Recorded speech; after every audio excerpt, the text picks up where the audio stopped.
تو جس طرح دنیا اور مٹیریل چیزوں کی ویلیو ہے میری زندگی میں، اسی طرح عبادات کی ویلیو میری زندگی میں ہونی چاہیے۔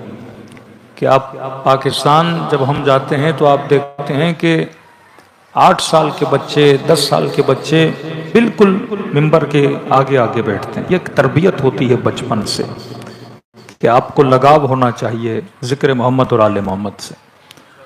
آیت اللہ العظمیٰ بہجت کی نماز بڑی مشہور اور معروف تھی کہ لوگ رات کے 2:30 بجے 3 بجے جا کے اپنی جگہ ریزرو کر لیتے تھے کہ جب آئیں گے تو شاید ہمیں ان کے پیچھے نماز پڑھنے کی توفیق نہ ملے۔ اور اس وقت واقعاً پاکستان میں جب محرم آتا ہے تو محرم کے دنوں میں لوگوں کا یہ حال ہوتا ہے کہ اگر مجلس 11 بجے شروع ہو رہی ہے تو لوگ 9 بجے، 8:30 بجے، کچھ لوگ تو آفٹر نماز مغرب و عشاء آ کے اپنی جگہ بک کر لیتے ہیں۔ ایک شوق، جب تک یہ محبت آپ کے دلوں میں پیدا نہیں ہوتی، ذکر محمد اور آل محمد کے سننے کی محبت، ذکر محمد اور آل محمد میں شرکت کی محبت، ذکر محمد اور آل محمد کے لگاؤ کی محبت، تب تک ہم اہل بیت کے قریب نہیں جا سکتے۔ اگر کوئی انسان مال دنیا کے پیچھے دیوانہ ہے تو اس کا ریزن ہے۔ اگر کوئی انسان فٹ بال کا شوقین ہے، کرکٹ کا شوقین ہے، یہ عجیب راز انسان ہے کہ فرمایا کہ جتنی بھی انسان کے وجود میں چیزوں کی گریوٹی ہوتی ہے، کشش ہوتی ہے، اس کی وجہ صرف ایک چیز ہے۔ اگر وہ چیز ہٹا دی جائے تو انسان کے وجود سے اس کی کشش بھی کیا ہو جائے؟ ختم ہو جائے۔ کہ مثلا شیعہ سے پوچھو کہ کہاں جانا ہے تو کہتا ہے میں نے کربلا جانا ہے۔ ہندو سے پوچھو کہ تو نے کہاں جانا ہے، کہے گا میں نے مندر جانا ہے۔ اگر اپنے علاقے میں رہتے ہو تو ہر انسان کا رجحان کسی نہ کسی چیز کی طرف ہوتا ہے۔ اگر آپ پیدل کربلا کی اس طرف سفر کرتے ہو تو ہندو پیدل بتوں کی طرف سفر کرتے ہیں۔ یہ کون سی چیز ہے جو مجھے اپنی طرف کھینچتی ہے کہ میرا بچہ روئے تو میں پوری رات جاگوں، مجھے سکون نہیں، مجھے آرام نہیں، مجھے نیند نہیں آتی اگر میرا بچہ بیمار ہو جائے، لیکن پڑوس کا بچہ روئے تو میری نیند خراب ہوتی ہے کہ بوڑھو بھائی اپنے بچے کو چپ کراؤ، میری نیند خراب ہو رہی ہے۔ اپنے بچے کے لیے اتنی محنت کرتا ہوں صبح سے شام تک، ایک اچھا اسکول، اچھا لباس، اچھی غذا، اچھا کھانا، لیکن یہی جذبات میرے کسی اور کے لیے کیوں نہیں ہوتے جو اپنے بچے کے لیے ہیں؟ فرمایا اس کا سبب، اس کا ریزن ایک ہی چیز ہے اور وہ ہے محبت۔ صبح سے شام تک یہ محبت آپ سے محنت کرواتی ہے۔ یہ اتنی انرجی جو میرے بدن میں آتی ہے، اس کا ریزن صرف ایک چیز ہے اور وہ ہے محبت۔ اب محبت اگر پتھر سے ہو جائے تو میں پتھر کے پیچھے، اگر محبت سونے سے ہو جائے میں سونے کے پیچھے، یہی محبت اگر کسی انسان کے ساتھ ہو جائے میں صبح سے شام تک اس کو پانے کے لیے محنت کرتا ہوں۔ یہی محبت اگر کسی ملک سے، کسی مذہب سے، کسی عقیدے سے ہو جائے، ہر انسان دعا کرتا ہے کہ پروردگارہ مجھے سکون عطا فرما۔ اصلاً کبھی سوچا ہے کہ یہ سکون کس بازار میں ملتا ہے؟ دنیا کی کون سی دکان ہے جو آپ کو کہے کہ مجھے $10,000 دو میں تجھے سکون دیتی ہوں؟ نہیں دے سکتی۔ دنیا کا وہ کون سا مال ہے کہ جہاں پہ آپ ملینز آف ڈالر خرچ کریں لیکن آپ کو وہاں سے سکون ملے؟ کسی نے سمجھا کہ سکون مال میں ہے، مال مل گیا لیکن سکون نہ ملا۔ کسی نے کہا کہ سکون آسٹریلیا کی نیشنلٹی میں ہے، جب مل گئی کہ اب بھی سکون نہیں آیا مولانا۔ کسی نے کہا شادی کروں گا تو سکون ملے گا، بیوی آ گئی کا سکون تو اب بھی نہیں ملا۔ کچھ نے کہا تو ہم اور زیادہ سکون تباہ ہو گیا ہے۔ کسی نے کہا مولانا دعا کریں کہ اولاد ملے، شاید مجھے سکون مل جائے۔ جس دن اولاد پیدا ہوئی تھوڑا سکون آیا، لیکن دن جیسے گزرتے گئے وہ سکون کی کیفیت جو پہلے تھی ویسی رہی۔ ہالی ووڈ کی ایک بہت بڑی ایکٹریس جس نے خودکشی کر لی، بلینز آف ڈالر کی مالک، دنیا میں سب سے زیادہ شہرت، انسٹاگرام پہ سب سے زیادہ لائکس اینڈ فالوورز، لوگ پریشان تھے کہ اس کے پاس دولت ہے، اس کے پاس گھر ہے، مطلب اس کے پاس جو تھا لوگ رش کھاتے تھے کہ میرے پاس بھی ہو۔ جس گاڑیوں پہ چڑھتی تھی، جن گھروں میں رہتی تھی، لوگ تمنا کرتے تھے کہ ایسا گھر مجھے مل جائے، ایسی گاڑی مجھے مل جائے، لیکن اس نے خودکشی کر لی اور خط لکھا کہ میرے اندر ایک عجیب سی بے چینی تھی، مال ملا، دولت ملی، حسن ملا، واہ واہ ملی، شہرت ملی، لیکن یہ بے چینی گئی نہیں۔ تو میں نے سوچا شاید موت اختیار کر لوں، مرنے کے بعد شاید مجھے سکون مل جائے۔ اب اللہ عالم اس کو ملا کہ نہیں ملا۔ تو دنیا کی سب سے قیمتی ترین چیز اگر آپ سے بولا جائے نا کیا ہے، وہ نعمت سکون ہے، کہ خدا کہتا ہے ہم نے اپنے حبیب کے دل پہ کس چیز کو نازل کیا؟ سکون کو نازل کیا۔ کہ مولا حسین کا سر قلم کرنے والا کہتا ہے کہ میں نے حسین کے چہرے پہ کس چیز کو دیکھا؟ سکون کو دیکھا، اطمینان کو دیکھا۔ کہ یزید تخت پر بیٹھ کر بھی پریشان تھا اور سیدہ زینب کے ہاتھوں میں رسیاں تھیں پر سکون کے ساتھ کھڑی تھیں۔ یہ سکون کی دولت کہاں سے ملتی ہے؟ یہ سکون کی طاقت نہ کوئی ڈاکٹر، نہ کوئی پڑھا لکھا بندہ، نہ کسی ٹیبلٹ میں، نہ کسی چیز میں سکون نہیں ملتا۔ اصلاً یہ صبح سے شام تک پورا ہفتہ کام پہ جانے کے بعد آپ ان انگریزوں سے پوچھو گے کہ 2 دن پب میں جاتے ہو، کلبز میں جاتے ہو، کیا لینے؟ تو کہتے ہیں ہم پیس آف مائنڈ کے لیے جاتے ہیں، سکون کے لیے جاتے ہیں۔ شراب کیا کرتی ہے؟ نشہ کیا کرتا ہے؟ آپ کو کوئی اعلیٰ قسم کا ڈپریشن ہے، پریشانی ہے، جب بندہ شراب پیتا ہے تو اس پریشانی کو بھول جاتا ہے، غافل ہو جاتا ہے۔ لیکن یہ پریشانی شراب پینے کے بعد کتنی دیر تک نہیں ہوتی؟ جب تک بندہ ٹن رہتا ہے، جب تک نشے میں ہے تو پریشانی ہے ہی نہیں۔ لیکن یہ پریشانی کا جانا کیسا ہوا؟ جیسے نشہ ٹوٹا پریشانی وہیں کے وہیں کھڑی ہے۔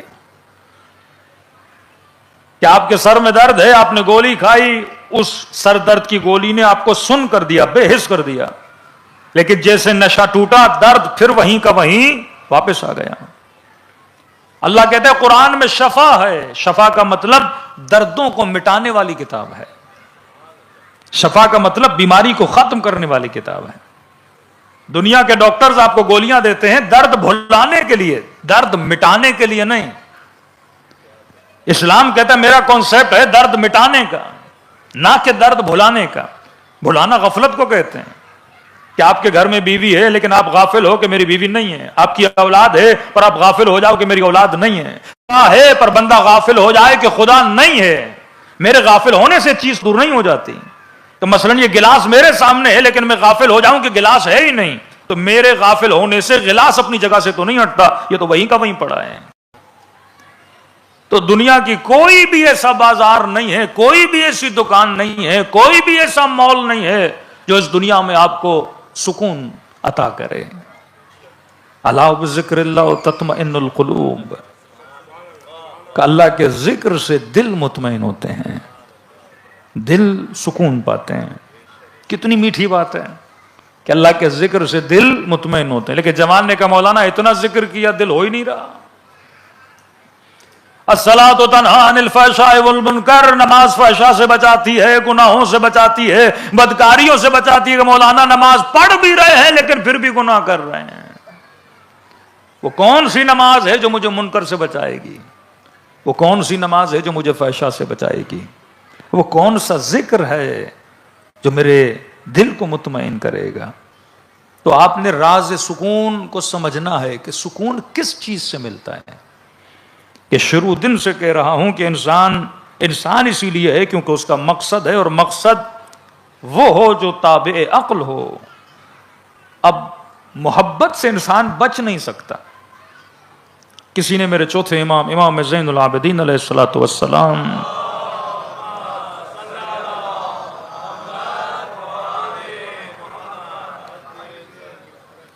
نیچرلی یہ ہوتا ہے کہ اگر آپ کے ساتھ کوئی خوبی کرے آپ کو اس سے محبت ہوتی ہے۔ الناس عبید الاحسان، اگر کوئی آپ پر احسان کرے آپ اس کے غلام بن جاتے ہو۔ کسی نے کہا کہ مولا ایک بات سمجھ میں نہیں آئی، شاید مثال دی تھی میں نے کہ جب یہ بچہ شکم مادر میں آتا ہے، ماں کے پیٹ میں آتا ہے، کا 9 مہینہ یہ بچہ ماں کو تکلیف دیتا ہے، خواتین کی طبیعت خراب ہو جاتی ہے، کچھ الٹیاں ہو جاتی ہیں، ظاہر ایک وزن ہے، ایک بھاری پن ہے پیٹ میں، 9 مہینہ یہ ماں تکلیف اٹھاتی ہے. مطلب بچہ آتے ہی کچھ دیتا نہیں ہے، جو چیز دیتا ہے وہ تکلیف دیتا ہے. اب یہ نہیں کہ پیدا ہونے کے بعد تکلیف ختم ہو، نہیں، نارمل ڈلیوری ہو تو حد اعلیٰ قسم کی تکلیف. کہ روایت میں ہے کہ جو خاتون بچہ پیدا کرتی ہے اس کی مثال ایسے ہے، خدا اس کے گناہوں کو ایسے مٹاتا ہے جیسے یہ ابھی ابھی خود شکم مادر سے پیدا ہوئی ہے. اس تکلیف کے نتیجے میں خدا اس ماں کو اتنی جزا دیتا ہے. لیکن بچہ شکم میں تھا تو تکلیف، پیدا ہوا تو تکلیف. اور یہ نہیں کہ پیدا ہونے کے بعد تکلیف کو ختم کر دے، نہیں، پیدا ہونے کے بعد ماں کے دودھ کو پیتا ہے اور زیادہ تکلیف. اور جب تک یہ بڑا ہو ماں اس کی گندگی اٹھاتی ہے، پوری رات اس کے لیے جاگتی ہے، کبھی روتا ہے کبھی کیا. کہا جب تک یہ جوان نہیں ہوتا، سوجھ بوجھ کا حامل نہیں ہوتا، تب تک ماں کو تکلیف دیتا رہتا ہے. تو مولا سے پوچھا کہ مولا یہ کون سی چیز ہے جس نے ماں اور بچے کے بندھن کو، کنیکشن کو اتنا مضبوط کیا ہوا ہے کہ یہ تکلیف دیے جا رہا ہے لیکن ماں سینے سے لگائے جا رہی ہے، یہ جگائے جا رہا ہے ماں جاگے جا رہی ہے. یہ نہیں کہ بولے کہ میں نے کیا بگاڑا، یہ بچہ اتنا مجھے تنگ کیوں کر رہا ہے، اس بچے کو چھوڑ دے. مولا اس بچے نے کچھ ایسا نہیں کیا کہ ماں اس سے محبت کرے، نہ کوئی اس نے آتے ہوئے کوئی احسان کیا ہے کہ ماں اس کے احسان کا بدلہ چکائے، بلکہ ماں کے احسان ہے، اسی کے خون سے بنا. کہ مولا یہ کون سی چیز ہے جس نے ماں اور بچے کو آپس میں جوڑے رکھا ہے.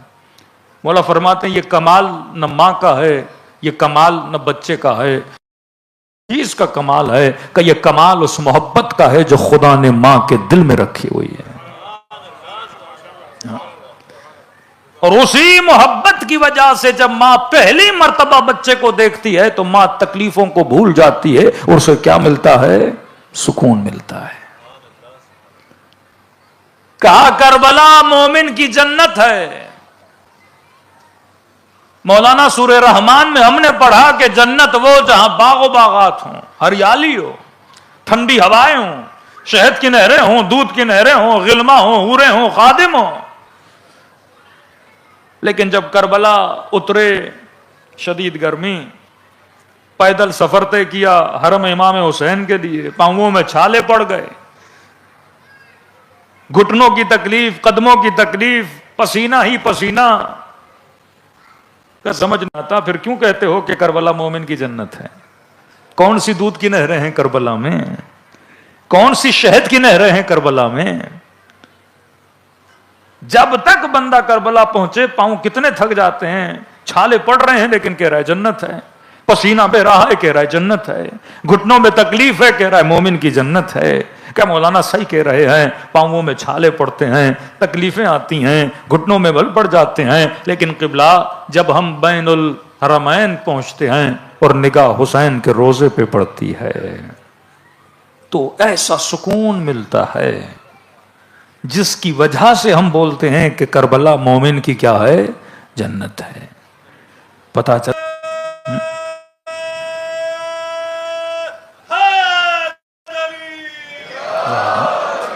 یہیں پہ محسوس کر سکتے ہو. مثلا کوئی آدمی کو بخار ہو، بیمار ہو، گھٹنے کی تکلیف، پیٹ کی تکلیف، کمر کی تکلیف، کڈنیز کا انفیکشن، اب اس کے سامنے بہترین سفرہ لگاؤ، کھانا اچھا لگے گا؟ دنیا کی ہر نعمت جس کی تمنا جوانی میں کرتا تھا، بڑھاپے کہے گا یہ چیزیں جوانی میں دیتے نا مجھے، بڑھاپے میں میرے کس کام کی؟ تو جب آپ سکون کرنے میں بھی وجود میں سکون ہے ہی نہیں. میں مسجد میں بھی بیٹھوں گا مجھے مزہ نہیں آئے گا، میں اپنی اولاد اپنے بچوں کے ساتھ بھی بیٹھوں گا مجھے مزہ نہیں آئے گا، میں پیسوں سے بھرے کمرے میں بھی بیٹھوں گا مجھے مزہ نہیں آئے گا. یہ سیکنڈ سٹیج ہے. کھانا پینا، لذت نکاح، شہوت، یہ ساری چیزیں سیکنڈ ہیں. پہلے انسان کے وجود کے اندر سکون ہونا چاہیے. لیکن کوشچن وہیں کا وہیں کھڑا ہے، سکون کس چیز سے ملتا ہے؟ آپ نے کہا مولانا ہم نے امام حسین کے روزے کو دیکھا، سکون مل گیا. بچہ پیدا ہوا، ماں نے بچے کو دیکھا، سکون مل گیا. جوان نے فراری گاڑی کو دیکھا، سکون مل گیا. سکون واقعا ہے کس میں؟ کبھی اس میں، کبھی اس میں، کبھی اس میں. سمجھ نہیں آ رہی کہ یہ سکون اتنا گھوم رہا ہے کہ کبھی پیاس لگی پانی کا گلاس پیا تو سکون مل گیا، کبھی بھوک لگی کھانا کھایا تو سکون مل گیا، طلب پوری ہوتی گئی مجھے سکون ملتا گیا، اور طلب پورے ہونے کے بعد پھر میں بے سکون ہو گیا۔ سکون کس چیز میں ہے؟ اگر آپ یہ بولو گے کہ مولانا سکون امام حسین کے روزے میں ہے، تو روزہ کس چیز کا بنا؟ سونے کا۔ تو اگر سکون گولڈ میں ہے تو آپ کو ایڈلیڈ میں یا میلبرن میں جو ان کی مارکیٹوں میں گولڈ ملتا ہے ان سے سکون کیوں نہیں ملتا؟ اگر یہ بولو گے ذریعے امام حسین میں سکون ہے تو ذریعے امام حسین چاندی کی ہے، اور جو چاندی تمہارے ملک میں اویلیبل ہے اس چاندی کو چومنے سے تجھے سکون کیوں نہیں ملتا؟ اگر یہ بولو گے کہ امام حسین کے بین الحرمین میں سکون ہے تو بین الحرمین کی ٹائل میں اگر سکون ہے تو یہ ٹائل تمہارے گھر میں بھی لگی ہے۔ اگر کوئی یہ بولے کہ ذکر علی میں سکون ہے تو بھائی اگر ذکر امیر المومنین میں سکون ہے تو سکون سب کو ملنا چاہیے نا۔ شیعہ سنے تو چہرہ کھل جائے، دشمن سنے تو چہرہ بگڑ جائے، یہ کیسا سکون ہے کہ ایک ہی نام آپ کو سکون دیتا ہے دوسرے کو جلا دیتا ہے، ایک ہی ذریعہ امام حسین آپ کو سکون دیتی ہے، مد مقابل وہ دشمن اہل بیت ہے جو ذری کو اپنے بم کے ساتھ اڑانے کے لیے تیار بیٹھا ہوا ہے۔ اگر آپ یہ بولو گے نا نام خدا میں سکون، الا بذکر اللہ تطمئن القلوب، تو ذکر خدا سے مجھے سکون مل رہا ہے، کسی کافر کو کیوں نہیں ملتا؟ کسی ہندو کو کیوں نہیں ملتا؟ واقعاً سکون کہاں ہے؟ فرمایا سکون ذریعہ حسین میں نہیں، نہ ہی بظاہر سکون نام خدا میں ہے، نہ ہی سکون بین الحرمین میں ہے۔ فرمایا تجھے ذریعہ حسین سے سکون اس لیے مل رہا ہے کیونکہ تجھے حسین سے محبت ہے۔ سکون کو خدا نے محبت میں رکھا ہے، جس سے محبت ہوتی ہے اسی سے سکون ملتا ہے۔ اب فرق ہے محبت تا محبت میں، اگر محبت جاہلانہ ہو سکون دے گی پر ٹیمپریری دے گی، اگر محبت عاقلانہ ہو سکون ملے گا پر دائمی سکون ملے گا، دنیا میں بھی ملے گا، قبر میں بھی ملے گا، آخرت میں بھی ملے گا۔ تبھی اہل بیت نے فرمایا کہ اے مومن اے جماع، خطرناک ترین نقطہ ہماری زندگی میں جو ہے وہ نقطہ محبت ہے۔ تبھی فرمایا بچوں کو محبت سے روک نہیں سکتے، نسلوں کو یہ سمجھاؤ کہ جس سے محبت کر رہے ہو کیا وہ محبت عاقلانہ ہے یا محبت جاہلانہ ہے۔ حسین چہرہ ہر بندے کو اچھا لگتا ہے، لیکن اس حسن کی وجہ سے اگر محبت کرو گے اور جب وہ چہرہ حسین نہ رہا تو پھر کیا ہوگا؟ محبت ختم ہو جائے گی۔ بیوی نے مرد سے اس لیے محبت کی کیونکہ بڑا اسمارٹ تھا، بڑا خوبصورت تھا، اور شوہر نے اب زوجہ سے اس لیے محبت کی کیونکہ چہرے کی خوبصورت تھی۔ سوال یہ ہے کہ جب کل خوبصورتی نہ رہی تو پھر محبت کا کیا ہوگا؟ فرمایا محبت ان چیزوں سی وجہ سے کرو جنہیں اللہ نے بقا عطا کی ہے۔ حسن کو بقا نہیں ہے پر اخلاق کو بقا ہے۔ حسن کبھی بھی جا سکتا ہے کسی نہ کسی بیماری کی وجہ سے، اخلاق تو نہیں جاتا نا، اگر انسان اپنے اخلاق کو ثابت رکھ سکتا ہے۔ آغا نراقی فرماتے ہیں انسان یہ سوچ سمجھ کے محبت کیا کرو کہ کس چیز سے محبت کر رہے ہو، کیونکہ محبت اتنی خطرناک ہے تمہاری ساری انرجیز کو اپنی طرف کھینچتی ہے۔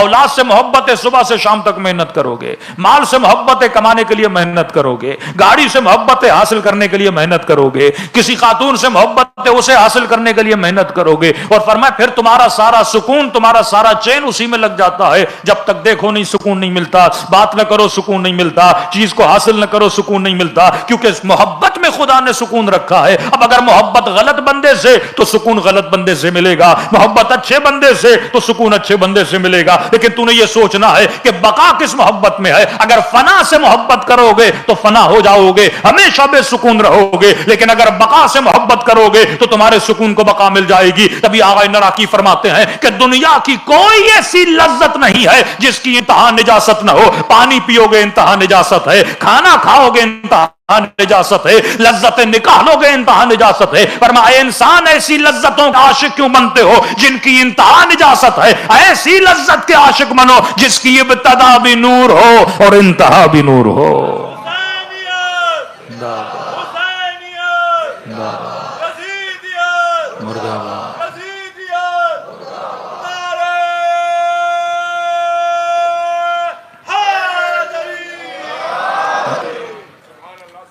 بہترین کھانا کھاؤ، 2 گھنٹے کے بعد کیا حال ہوتا ہے؟ کبھی سوچا ہے کہ خدا یہ حال کرتا کیوں ہے بھائی؟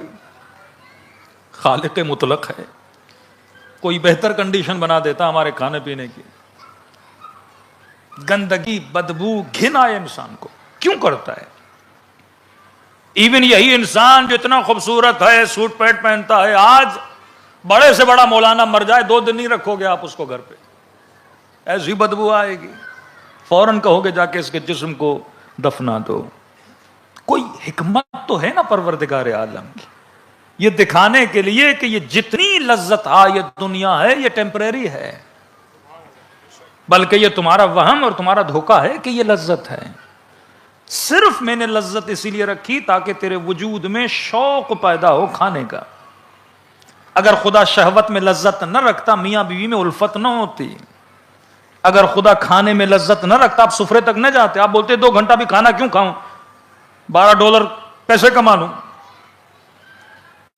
اگر خدا لذتیں نہ رکھتا، ایک لذت زبان پہ رکھی تاکہ ذائقے پیدا کرے، اچھے اور برے کی تمیز پیدا ہو، بدبودار چیزوں کی طرف ہم نہ جائیں، خوشبو بنائی تاکہ طاہر چیزوں کی طرف جائیں، ذائقہ دیا تاکہ اچھی چیزوں کی طرف جائیں۔ مطلب آٹومیٹیکلی سینسر ہمارے وجود میں رکھا کہ ہم نے کیا کھانا ہے اور ہم نے کیا نہیں کھانا۔ جس چیز میں بدبو ہے اس چیز کو نہیں کھانا، جس چیز میں خوشبو ہے، جس چیز کا ذائقہ ہے، انسان اس کو ٹیسٹ کرتا ہے، لیکن فوراً اس کی شکل اور ہیکل کو بدلنے سے شام تک میرا کام یہی کچن میں کھڑی رہوں۔ کہ کل میں نے عرض کیا تھا کہ سب سے زیادہ اموات ماہ مبارک رمضان میں ہو رہی ہیں، وہ مہینہ جو صحت کا مہینہ تھا لیکن ہمارے لیے بیماریوں کا مہینہ بنا دیا ہم نے، صرف اپنے کھانے پینے کی ترتیب کو صحیح نہ کرنے کی وجہ سے۔ فرمایا ہر لذت کی انتہا نجاست بنائی، یہ بتانے کے لیے کہ عاشق بنو تو طہارت کے عاشق بنو، نجاستوں کے عاشق نہ بنو۔ اب اگر کسی کی محبت مثلا ڈالر سے، ایک نیچرل چیز ہے، اب اس کے سامنے اگر پورا بیگ بھر لیا جائے مثلا $1 ملین کا تو یہ کتنا خوش ہوگا؟ کیونکہ محبت ہے نا، جب محبت ہو جاتی ہے تو اس کو اسی چیز سے کیا ملے گا؟ سکون ملے گا۔ اولاد دیکھے گا سکون ملے گا، بیوی محبت ہے دیکھے گا کیا ملے گا؟ سکون ملے گا۔ کئی ایسے گھر ہیں کہ میاں بیوی کی آپس میں محبت نہیں ہے، وہ ایک دوسرے کی شکلوں کو دیکھ کے سکون تو کیا، سکون تباہ ہو جاتا ہے ان کا۔ تبھی کا محبت پیدا کرو تو کیا ہو جائے گا؟ سکون مل جائے گا آپ کو۔ اب الا بذکر اللہ تطمئن القلوب، اللہ کے ذکر سے دل مطمئن ہوتے۔ دل کب مطمئن ہوں گے؟ جب خدا سے محبت ہوگی نا۔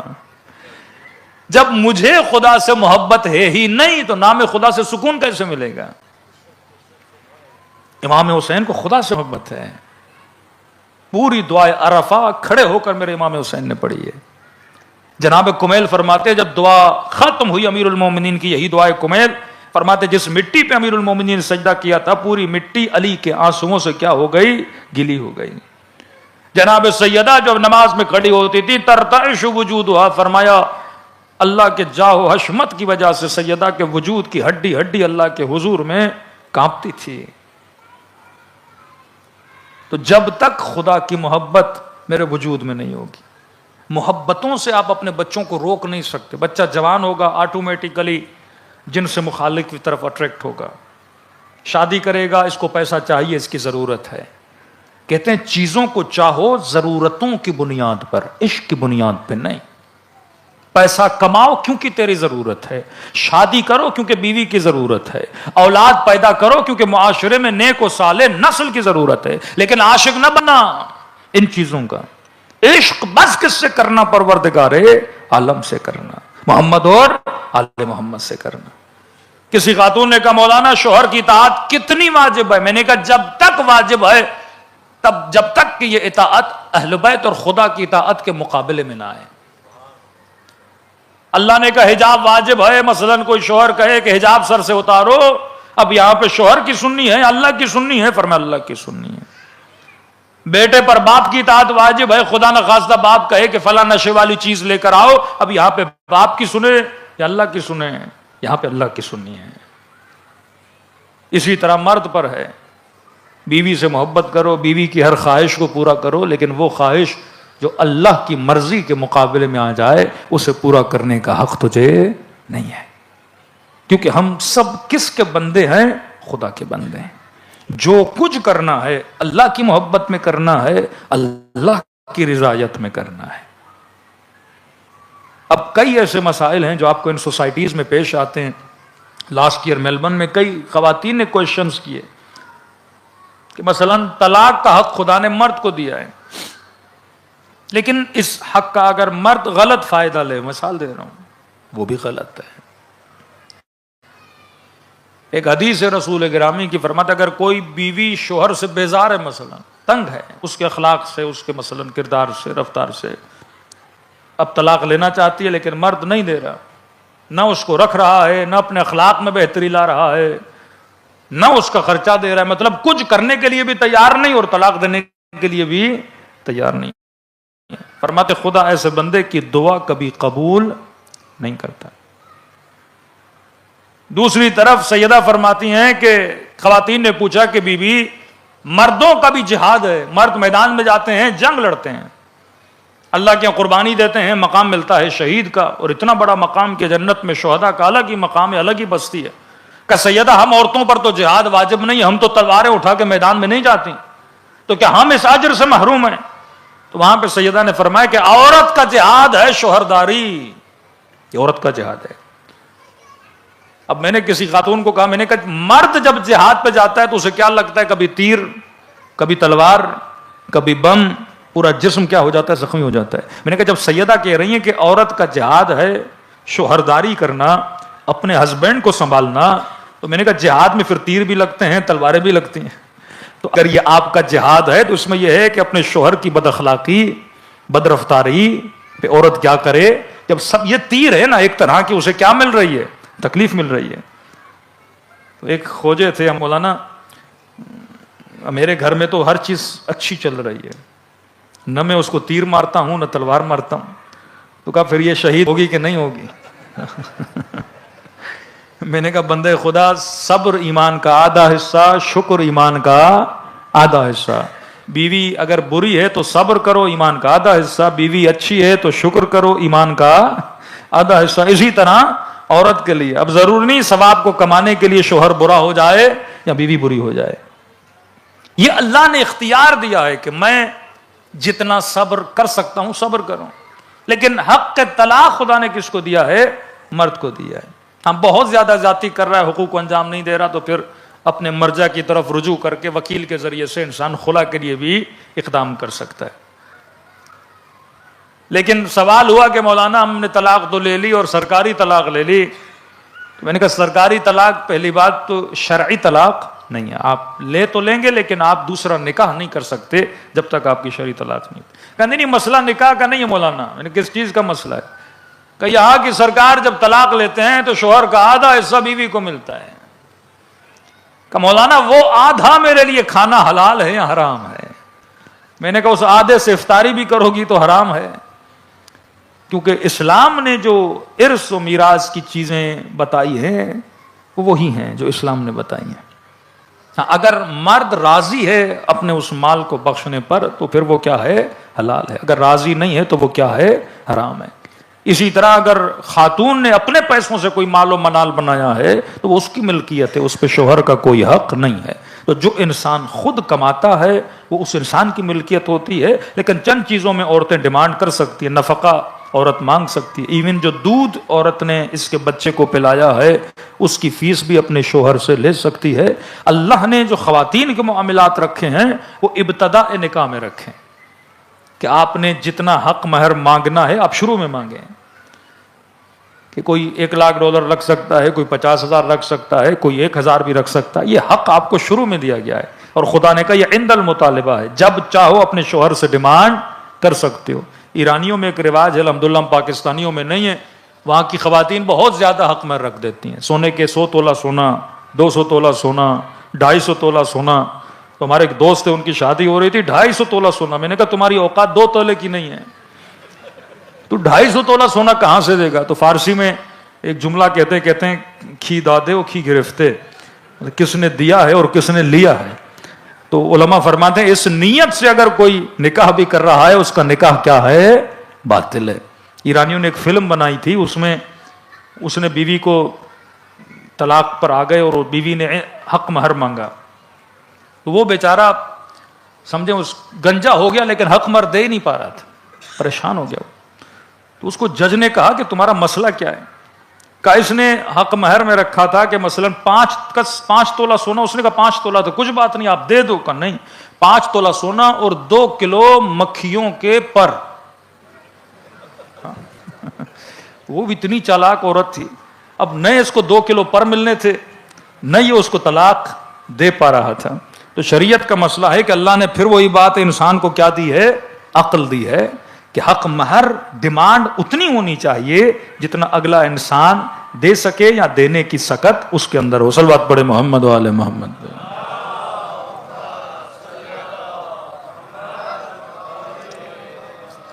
تو یاد رکھیے سکون اصل میں محبت کے اندر ہے. جب آپ 17 سال کے ہوتے ہو، 18 سال کے ہوتے ہو، ایک یونیورسٹی کا بچہ تھا، کہنے لگا مولانا یہ آج چیزیں میری سمجھ میں آئی ہیں. کہتا ہے میں کالج میں پڑھتا تھا، ایک بچہ بڑا امیر تھا، بہت مہنگی گاڑی لے کے ہمارے کالج میں آتا تھا. اور ایک بار میں سائیکل پہ تھا، غریب آدمی تھا، تو اس نے مہنگی گاڑی لائی اور میری سائیکل کو لگائی، میری سائیکل گر گئی اور میری توہین کی. کہہ رہا اس کالج کے دنوں سے میرے اندر ایک غصہ پیدا ہوا کہ میں بھی بڑا ہوں گا اور کیا کروں گا، اتنی بڑی گاڑی لوں گا.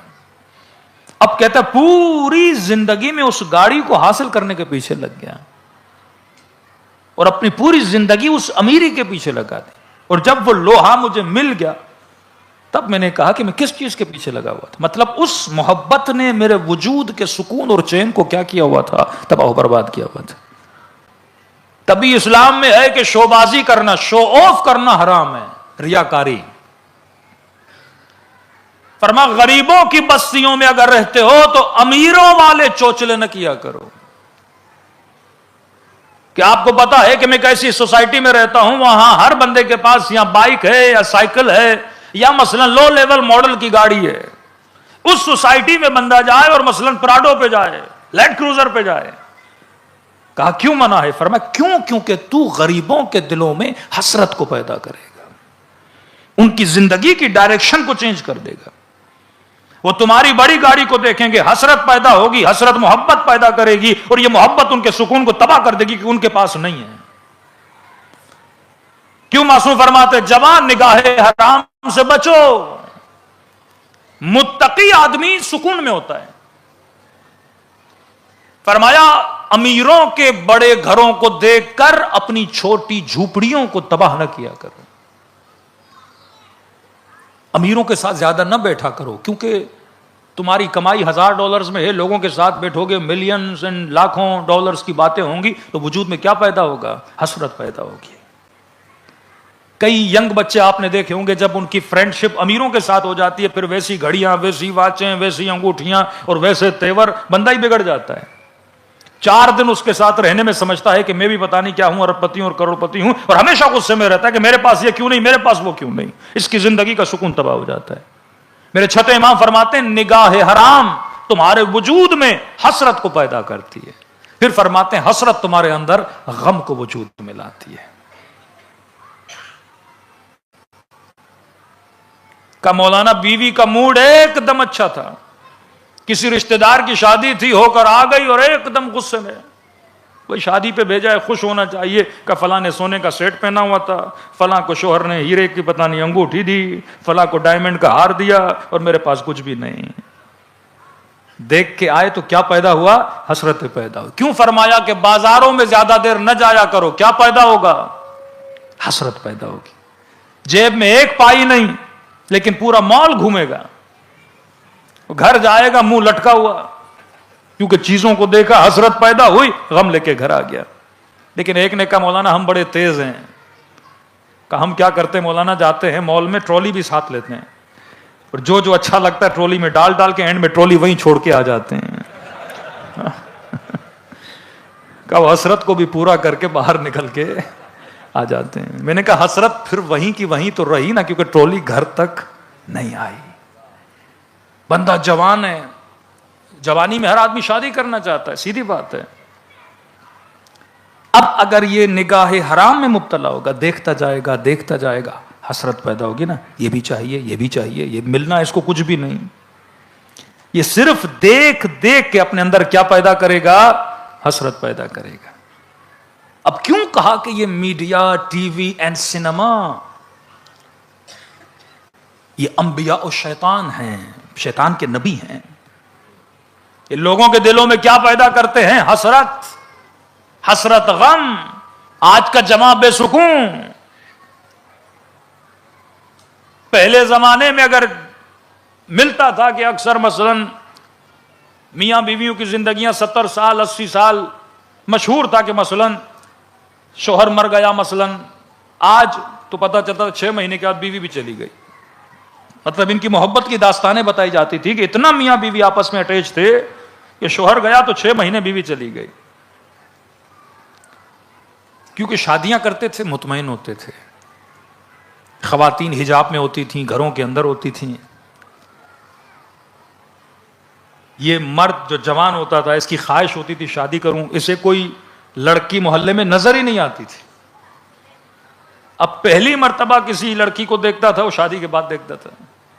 تو سیدھی بات ہے، جب چیزیں حسرتوں کے بعد، کاوشوں کے بعد انسان کو ملیں تو اس چیز کی کیا ہوتی ہے؟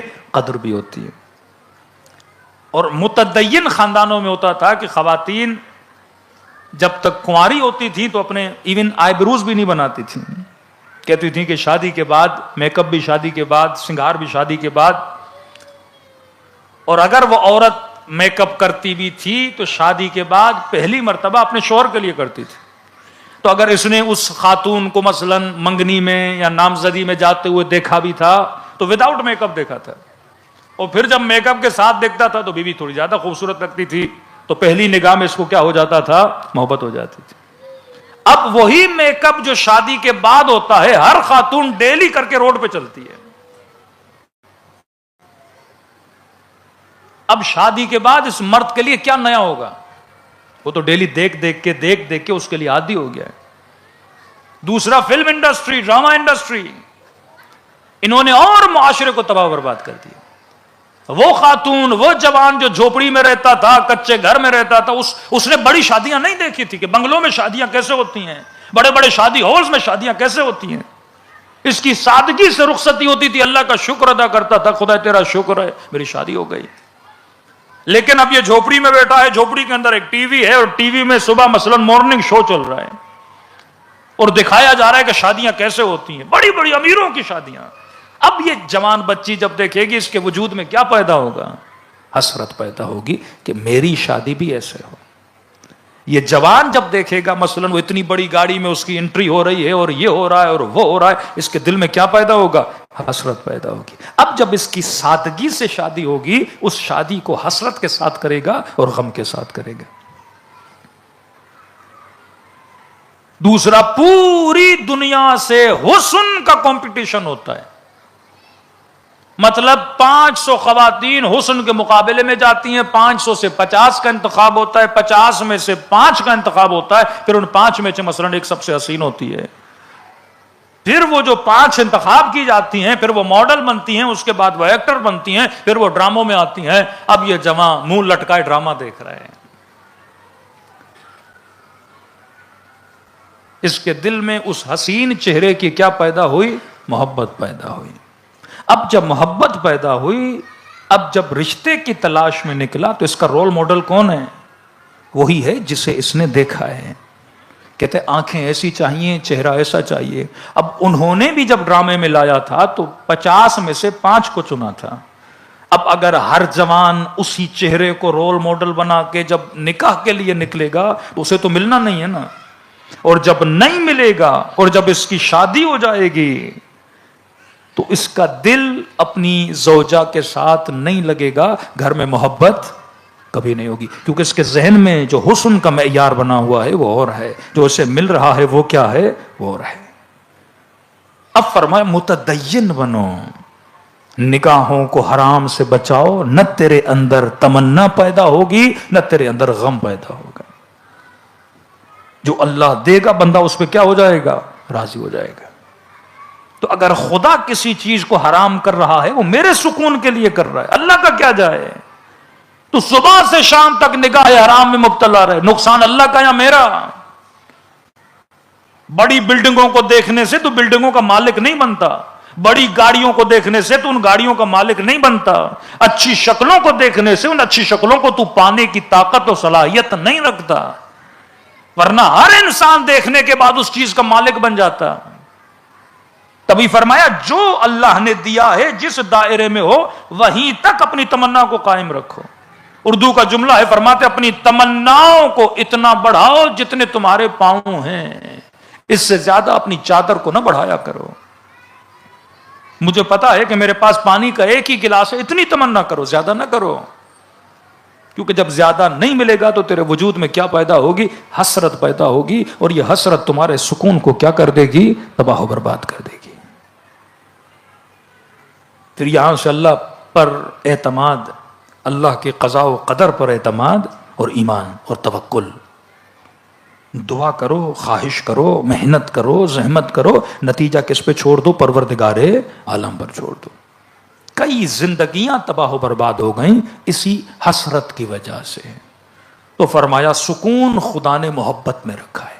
اب اگر میں کسی ایسی چیز سے محبت کروں جسے میں پا نہیں سکوں گا تو ہمیشہ کیا رہوں گا، بے سکون رہوں گا۔ کئی جوان آسٹریلیا میں رہتے ہیں، اپنی ویڈیوز بنا کے، اپنی فلمیں بنا کے اپنے کزنوں کو، اپنے رشتہ داروں کو جو پاکستان میں، انہیں بھیجتے ہیں۔ یہ بھی حرام ہے کہ وہ جوان جو ٹھیک ٹھاک مثلا کراچی میں، کوئٹہ میں بیٹھا ہوا ہے، میں یہاں کی لگژری لائف، یہاں کی بہترین چیزیں اسے دکھا رہا ہوں، اس کے دل میں کیا پیدا کر رہا ہوں، حسرت پیدا کر رہا ہوں۔ کبھی میں اسے آسٹریلیا کی برائیاں نہیں بتاؤں گا، یہاں کی تکلیفیں نہیں بتاؤں گا، صرف اگر اسے یہاں کی رنگینیاں دکھا رہا ہوں تو کیا پیدا کر رہا ہوں اس کے دل میں، حسرت، صرف یہ دکھانے کے لیے کہ دیکھو جناب میں کہاں بیٹھا ہوں اور تو کہاں پاکستان کی لوڈ شیڈنگ میں مر رہا ہے۔ تھوڑی یہاں کی دھوپ کی گرمی بھی تو دکھاؤ اسے، ہاں، یہاں کی پھر حلال و حرام کی تکلیفیں بھی بتاؤ اسے، یہاں یہ بھی بتاؤ کہ ہم گھنٹوں گھنٹوں کام کرنے جاتے ہیں تو ہمیں کئی ریسٹورنٹس میں، اب یہاں تو چلو مسائل شاید نہ ہوں، کبھی سور بھی بنانا پڑتا ہے، کبھی شراب بھی سرو کروانی پڑتی ہے، بہت سارے مسائل ہیں کہ مولانا باغ میں جا رہے ہیں، انگور کا باغ ہے، انگور سے شراب بنتی ہے، حکم بتائیے کیا ہے، ہوٹل میں جاتے ہیں، ہندو ہوٹل ہے، اب کھانا کھائیں نہیں کھائیں، یہ بھی تو بتاؤ نا اسے۔ طلاق کے قصے یہاں کے یہ بھی تو بتاؤ، مختلف مسائل، لیکن صرف رنگینیاں دکھاؤ گے تو اس جوان کے دل میں کیا پیدا ہوگا، حسرت پیدا ہوگی۔ اب اس حسرت کو لے کے کہیں اس کی زندگی وہاں پہ تباہ و برباد نہ ہو جائے۔ اب یہ حدیث نہیں ہے لیکن کسی عقل مند کے شاید جملے ہیں، میں ہمیشہ ممبر سے بعض لوگوں کو بتاتا ہوں، کہتے ہیں 3 چیزیں اپنی ہر کسی کو نہیں بتایا کرو۔ ایک ذہب کہتے ہیں سونے کو، سونا مطلب دولت، ان 3 چیزوں پہ نظر لگتی ہے، اپنی زندگی بھی تباہ کرو گے، اگلے کی زندگی بھی تباہ کرو۔ اپنا ذہب کسی کو نہیں بتایا کرو، مطلب میرے پاس کتنی دولت ہے، میرے پاس کتنا بیلنس ہے، میرے پاس کتنا اکاؤنٹ ہے، یہ شو آف کرنا، اپنی امیری دکھانا لوگوں کو، کیا ہوگا، لوگ دیکھیں گے کیا ہوگا، پر میں اور تباہ ہوگے، اور برباد ہوگے، اور بیماریوں اور پریشانیوں میں چلے جاؤ گے۔ اپنا ذہب کسی کو نہ بتایا کرو کہ تمہاری دولت کتنی ہے۔ دوسرا ذہاب، جب سفر پہ جاؤ تو ہر کسی کو نہ بتایا کرو کہ کہاں جا رہا ہوں، اس میں بھی نقصان ہوتا ہے۔ دوسرا مذہب، اپنا عقیدہ بھی ہر کسی کو بتایا نہ کرو۔ اگر اہل بیت کے چاہنے والے ہو، یہ نہیں ہر کسی کو بتاؤ کہ میں کس کا ماننے والا ہوں، تجھے کیا پتا اگلے بندے کا عقیدہ کیا ہے، تجھے کیا پتا کہ اگلے بندے کی نیت کیا ہے۔ تو اسلام نے سختی سے منع کیا ہے ریاکاری، کیونکہ ریاکاری شاید مجھے نقصان نہ دے لیکن اگلے بندے کے دل میں کیا پیدا کرتی ہے؟ حسرت پیدا کرتی ہے. کانسیپٹ آف حجاب بھی یہی ہے کہ اللہ نے عورت کے وجود میں مرد کے لیے کشش رکھی ہے. اگر عورت بد حجابی کرے گی، بدن کی نمائش کرے گی، تو اس عورت نے اس جماع کے دل میں کس چیز کو پیدا کیا؟ حسرت کو پیدا کیا. حسرت نے غم کو پیدا کیا. اب وہ اس کو حاصل کرنا چاہے گا، اس کی زندگی کیا ہو جائے گی؟ غم سے بھر جائے گی. اب اگر مسلم معاشرہ ہے وہ گناہ نہیں کر سکتا، مثلا گناہ نہیں کر سکتا تو وہ اپنے دل میں حسرت کو پیدا کرے گا، اور حسرت اس شہوت کو پورا کرنے کے لیے مختلف گناہوں کی طرف آگے بڑھ جائے گا، یا چاہے گا کہ اس کے ساتھ تعلق بنائے، اور اس تعلق کے نتیجے میں وہ عورت بھی تباہ ہوگی یا مرد بھی کیا ہو جائے گا؟ خود کو تباہ ہو برباد کر دے گا. تبھی فرمایا خود کو حجاب میں رکھے. یا کوئی خاتون یہ بولے کہ میرے اندر اٹریکشن نہیں ہے، اب نہیں ہے تو ٹھیک ہے، لیکن اگر اٹریکشن ہے تو اس پہ کیا ہے؟ حجاب کو واجب ہے. اور حجاب بھی اتنا واجب ہے جتنی تمہارے اندر اٹریکشن ہے. مثلا کسی عورت کے چہرے میں بے انتہا اٹریکشن ہے، بعض مراجع فرماتے ہیں پھر اس کو چہرہ چھپانا بھی واجب ہے. کسی کی آواز میں اٹریکشن ہے، اور یہ پروف ہے کہ عورت کی ہر چیز میں خدا نے مرد کے لیے کیا رکھی ہے؟ اٹریکشن رکھی ہے. یہاں تک کہ اس کے ناخن میں بھی مرد کے لیے کیا ہے؟ اٹریکشن ہے. یہ میں مزاحن ممبر سے بیان کرتا ہوں. پاکستان کا ایک اینکر ہے یاسر شامی، بڑا مزاحیہ. تو اس بدبخت نے کیا کیا کہ یہ رکشے پہ بیٹھا، جینز کی پینٹ پہنی اور پینٹ کو ٹخنوں سے اوپر رکھا اور اپنے پاؤں کے ناخنوں کو نیل پالش لگائی اور عورتوں والی چپل پہن لی، اور رکشے میں بیٹھ کے پاؤں باہر نکال کے ایسے ہلاتا رہا. جتنے جوان موٹر بائک پہ جا رہے تھے وہ سمجھ رہے تھے کہ لڑکی کے پاؤں ہیں. وہ سارے دیکھ دیکھ کے جب مڑ کے دیکھ رہے تھے تو رکشے میں تو یاسر شامی بیٹھا تھا. ہاں؟ یہ ثابت کرتا ہے کہ خدا نے عورت میں کیا رکھا ہے؟ اٹریکشن. پاکستان میں خسرے بھی جب مانگنے آتے ہیں تو عورتوں کا، پاکستان کے 70% خسرے مرد ہیں، 70% مرد ہیں. جنہوں نے حلیہ کس کا بنایا ہوا ہے؟ عورتوں کا بنایا ہوا ہے. سائیکولوجیکلی اللہ نے عورت کو بنایا ایسا ہے، مرد کے لیے بنایا ہے، اس میں اٹریکشن رکھی ہے. اب اگر یہ اپنی اٹریکشن کو ظاہر کرے گی تو یہ اپنی عزت کو گویا سے فری میں، سستے میں کسی مرد کے لیے فراہم کر رہی ہے. خدا نے اس کی قیمت رکھی ہے. فرمایا عورت کا رشتہ لینے کے لیے کوئی آئے گا عزت و احترام کے لیے، یہ اتنی آسانی سے اپنی اپروچ ہر مرد تک نہیں رکھے گی. جو عورت بہت ایزی کسی مرد کی اپروچ میں آ جاتی ہے وہ خود کو سستا اور نیلام کرتی ہے، بیچ دیتی ہے. اسلام قدر دیتا ہے، اسلام قیمت دیتا ہے کہ رشتہ لینے جاؤ، ادب سے، احترام سے کسی کو بھیجو اس کے گھر، اجازت اس کے ہاتھ میں رکھی، قیمت وہ طے کرے گی، شرائط وہ بتائے گی. پھر فرمایا عزت اور احترام سے اس کو رخصت کر کے اس مرد کے گھر میں لایا گیا. بچہ اس ماں کی کوکھ سے پیدا ہوتا ہے، اس کی غذا، اس کی خوراک اللہ نے ماں کے سینے میں رکھی ہے. تربیت کی آماج گاہ ماں کی گود کو بنایا ہے.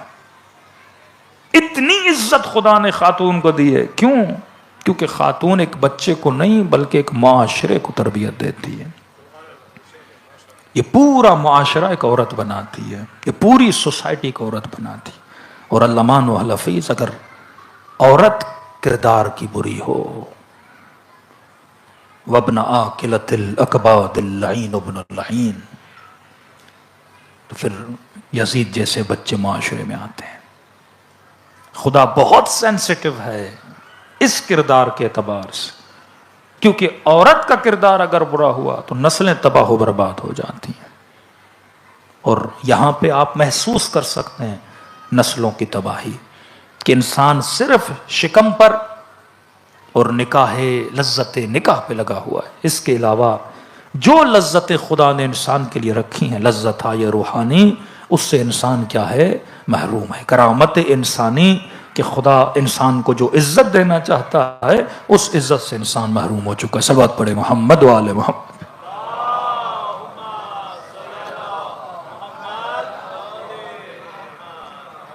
تو آج کی مجلس میں یہی خلاصہ اپنے ذہن میں رکھیں کہ سکون محبت میں ہے، محبت غلط بندے سے ہو تو سکون اسی سے ملے گا. اب ان ممالک میں LGBT اور مختلف مسائل سے دن بدن آپ کا معاشرہ شکار ہوگا. محبت غلط تو سکون کس سے مل رہا ہے؟ غلط بندے سے. کسی کو کتے سے محبت ہو گئی اسی سے سکون ملے گا. کسی کو بلی سے محبت ہو گئی اسی سے سکون ملے گا. مرد کو مرد سے محبت ہو گئی، عورت کو عورت سے محبت ہو گئی، جانور سے محبت ہو گئی، پتھر سے محبت ہو گئی، اسی سے اس کو سکون ملے گا. پھر نہیں ملے گا کسی اور چیز سے سکون. تبھی فرمایا یہ محبت ہو جاتی ہے.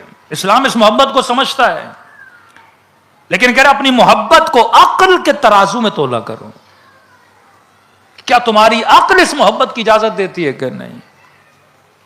کیا سائنس، کیا تمہارا جسم، کیا انسانی نیچر، کیا نظام فطرت اس محبت کی اجازت دیتا ہے کہ نہیں؟ یہ جتنے رشتے خدا نے حلال و حرام کے بنے اس کا ریزن ہے. کسی نے امام سے پوچھا کہ مولا اگر کوئی باپ کسی عورت سے نکاح کرے اور اس کے بعد طلاق دے کیا بیٹا اس سے شادی کر سکتا ہے؟ مولا نے فرمایا حرام ہے. اسلام کے آنے سے پہلے دوران جاہلیت میں یہ نکاح جائز تھا کہ باپ جب مر جاتا تھا تو ان بچوں کی جو سوتیلی مائیں ہوتی تھی ان سے نکاح کرتے تھے. اعوذ باللہ. پھر ریزن بتایا خدا نے قرآن میں، خدا نے کیوں حرام کیا. فرمایا کیوں کہ اگر بیٹا اپنی سوتیلی ماں سے نکاح کرے گا اس کے دل میں اپنے باپ کی نفرت پیدا ہو جائے گی، حقد پیدا ہوگا، کیونکہ انسان میں غیرت ہے، یہ شیئرنگ کو برداشت نہیں کرتا. کہا اس حقد کی وجہ سے کہ باپ کی نفرت اس کے دل میں نہ آئے خدا نے نکاح کو کیا کیا ہے؟ حرام قرار دیا ہے. ہر چیز جو خدا نے حرام دی وہ انسان کے سکون کو بچانے کے لیے، تمہارے اندر آرام و آرامش، پیس کو پیدا کرنے کے لیے. من نخلص اللہ 40 یومن، جس نے 40 دن اللہ کے لیے خالص زندگی گزاری، اللہ کہتا ہے میں حکمت کے چشمے اس کے دل میں جاری کر دیتا ہوں. کہا جوان تو صرف 40 دن حلال و حرام کا خیال کر، نگاہ کو حرام سے بچا، کانوں کو حرام سے بچا، زبان سے کوئی حرام جملہ نہ بول، شکم میں کوئی حرام لقمہ نہ جائے، اعضائے نکاح کو حرام سے بچا. صرف 40 دن آزما کے دیکھ، پھر دیکھ تیرے وجود میں کتنا سکون آ جاتا ہے. یعنی ایک ایسا سکون آئے گا تو کسی چیز کا محتاج نہیں ہوگا. تو زمین پر رہتے ہوئے پرواز کرنا سیکھ جائے گا. پہلے اپنے وجود کو ان گندگی اور گندگی آلائشوں سے پاک تو کر، پھر دیکھ خدا اس دل کو کتنا نرم بنا دیتا ہے اور باسکون بنا دیتا ہے. ہمیں نہیں پتا کہ ہم اتنے قیمتی دل کو کن نجاستوں کے ساتھ بھر رہے ہیں. اب یہ محبت دل میں جاتی کیسے ہے؟ اس کے روٹس کیا ہیں؟ قلب محبت کی جگہ، لیکن اس قلب میں اگر کسی کی محبت جاتی ہے تو کس ذریعے سے جاتی ہے؟ فرمایا تو اس کی کھڑکیاں کیا ہیں، ونڈوز کیا ہیں؟ فرمایا آنکھ، کان، زبان، لمس کرنا، یہ محبت. آپ نے کسی نرم کپڑے کو ہاتھ لگایا، اس کی نرمی کی محبت آپ کے دل میں چلی گئی. آنکھوں سے کسی حسین منظر کو دیکھا، اس کی محبت دل میں چلی گئی. کانوں سے کسی حسین آواز کو سنا، اٹریکٹ ہوئے، اس کی محبت آپ کے دل میں چلی گئی. زبان سے کسی لذیذ چیز کو چکھا، اس کی محبت آپ کے دل میں چلی گئی. اب خدا کہتا ہے یہ کام کرو گے تو محبت جائے گی. ایکشن کر رہی ہے، ایکشن ہے. نرم کپڑے کو ہاتھ لگے گا محبت جائے گی، آنکھ حسین پہ پڑے گی محبت جائے گی، کان اچھی آواز سنیں گے محبت جائے گی. اب خدا کہتا ہے میں تجھے نہیں، بائی نیچر میں نے اس حسن میں محبت رکھی ہے، اس نرمی میں محبت رکھی ہے، تیری نیچر کو وہ چیز اچھی لگتی ہے. اب میں حدود بنا رہا ہوں، دیکھ اسے جسے پا سکو جو تمہاری اپروچ میں ہو، حلال کے ذریعے سے. کپڑا ہے، نرم ہے، ہاتھ لگایا، پسند آ رہا ہے، لے سکتے ہو، کوئی مسئلہ نہیں. لیکن جیب میں $1,00,000 ہے اور اس شو روم پہ جاؤ جہاں پہ $5,00,000 کی گاڑیاں کھڑی ہیں، تو چڑھنا فضول، دیکھنا فضول، ٹرائی کرنا فضول، کیونکہ پا نہیں سکتے. محبت دل میں لے کر آؤ گے لیکن چیز لے کر نہیں آؤ گے تو کیا پیدا ہوگا؟ پھر وہی حسرت پیدا ہو جائے گی. تو اللہ نے کہا جس کو میں نے حلال کیا دیکھ، پھر اس کو پانے کی خواہش کر، پھر ادب سے اس کو پا کے آ جا، تیری زندگی میں کیا آ جائے گا؟